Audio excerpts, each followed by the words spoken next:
అనగనగా ఒక ఊరిలో ఒక అమాయకపు పిచ్చుక ఉండేది. మనసులో ఏ కల్మషం లేని ఆ పిచ్చుకకు ఒకరోజు ఒక కాకుల గుంపు పరిచయమయ్యింది. ఆ కాకులతో పిచ్చుకకి స్నేహం అయ్యింది. పిచ్చుకకి అందరూ చెప్పారు, ఆ కాకులతో స్నేహం చేయొద్దు, అవి మంచివి కావు అని.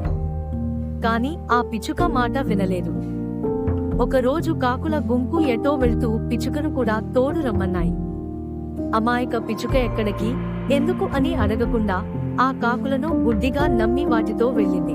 కాకులు ఒక పొలానికి వెళ్లి అక్కడ మొక్కలన్నిటినీ ధ్వంసం చేయసాగాయి. పిచ్చుక నిస్సహాయంగా ఏమి చేయాలో తెలియక అటూ ఇటూ గెంతుతూ ఉంది.